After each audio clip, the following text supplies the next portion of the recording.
ఏ పాపం తెలియని సాత్విక్ అండ్ వాళ్ళ ఫ్యామిలీ ఎందుకు కష్టపడాలి? ఎలాగో వాళ్ళకి జరిగిన లాసు మనం పుడిచలేం.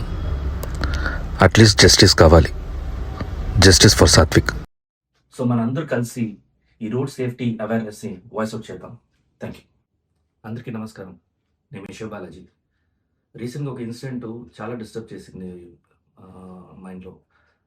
ఏంటంటే అది మా అబ్బాయి ధన్విన్, పెద్ద అబ్బాయి సడన్గా వచ్చి నా క్లాస్మేట్ చనిపోయాడు అని చెప్పాడు అనమాట.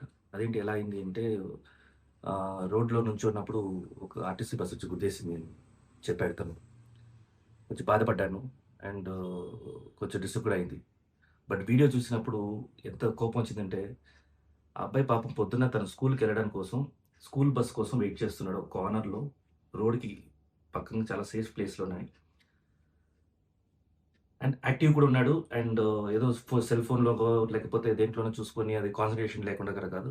సడన్గా ఒక ఆర్టీసీ బస్సు ఫాస్ట్గా వస్తూ ఇంకొక వెహికల్ కార్ వచ్చి అడ్డం వచ్చిందని చెప్పేసి బ్రేక్ కంట్రోల్ కూడా లేకుండా అట్లా తిప్పేశాడు అనమాట. అంటే అంత స్పీడ్ అది తిప్పేశాడు. అబ్బాయిని డైరెక్ట్గా వెళ్ళి గుద్దేశాడు. అటువైపు ఒక కారు పార్క్ అయి ఉంది.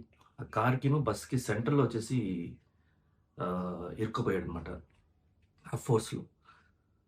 సో దీంట్లో చూసారంటే ప్రాబ్లము ఫస్ట్ ఇమెచ్యూర్ డ్రైవర్స్. వాళ్ళు డ్రైవింగ్ సెన్స్, సివిక్ సెన్స్ లేదు, డ్రైవింగ్ సెన్స్ లేదు. ఎందుకంటే కార్ని అడ్డంగా తీసుకొని వచ్చేసి అలా కొంచెం కూడా వార్నింగ్ లేకుండా టర్న్ చేయడం, అంటే సడన్గా రావటం అనమాట.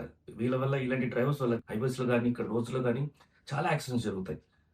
అసలు చూడకుండా తిప్పేయటం అనమాట. సెకండ్, ఈ ఆర్టీసీ బస్సు అంత ఫాస్ట్గా వస్తుంది, అంటే అన్కంట్రోల్డ్.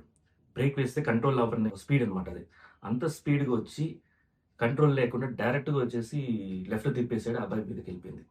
సో అంత హెవీ డ్యూటీ బస్సు ఎందుకు అంత ఫాస్ట్గా రావాలి? అంత ప్యాసింజర్స్ ఉండే వెహికల్స్లో అంత ఫాస్ట్గా రావచ్చా? సో నాకేమనిపించిందంటే ఈ డ్రైవరు ఎవరు, ఇమ్మెచ్యూర్ డ్రైవర్ ఎవరు అలా టర్న్ చేశాడో అతను వాళ్ళ కారు, అంటే అతని లైసెన్స్ టోటల్గా పర్మనెంట్గా వచ్చేసి తీసేయాలి అండ్ కార్ని కూడా సీజ్ చేసేయాలి. అదేలాగా డ్రైవర్ దగ్గర ఆర్టీసీ బస్ అసలు ఫుల్ కండిషన్లో ఏముంది? ఆ బస్సును అసలు ఎవరు అప్రూవ్ చేశారు? ఆ డ్రైవర్ అంత ఫాస్ట్గా వెళ్ళడానికి పనిష్మెంట్గా అసలు తను గవర్నమెంట్ జాబ్ నుంచి తీసేయాలనిపిస్తుంది. సెకండ్, వాళ్ళ ఫ్యామిలీ ఏమైంది ఏంటి అనేది, బికాస్ ఇలాంటి యాక్షన్ వస్తేనే రోడ్ సేఫ్టీ బెటర్ అవుతాయి. ద సేమ్ టైం స్టూడెంట్స్ ఇలాంటి పికప్ పాయింట్స్లో వాళ్ళకి సేఫ్టీ అనేది ఫస్ట్ ఇవ్వాలి. ఎక్కడ పడితే అక్కడ నుంచొని ఎక్కడ పడితే అక్కడ బస్సు ఆగటం అనేది, ఆ సిస్టమ్ అనేది టోటల్గా తీసేసి ఒక స్టాండర్డ్ సిస్టమ్ తీసుకురావాలని కోరుకున్నాను. పికప్ పాయింట్స్ వచ్చేసి జోన్ డిజైన్ చేయాలి, సో దట్ వెహికల్స్ వెళ్ళే వాళ్ళు కూడా వచ్చేసి ఒక అవేర్నెస్ ఉంటుంది ఇక్కడ పికప్ పాయింట్ ఉంది స్టూడెంట్స్ అని. సో ఇలాంటి ఇష్యూస్ ఫ్యూచర్లో రాకుండా ఉండాలి అంటే మనందరూ దీన్ని వాయిస్ అవుట్ చేయాలి.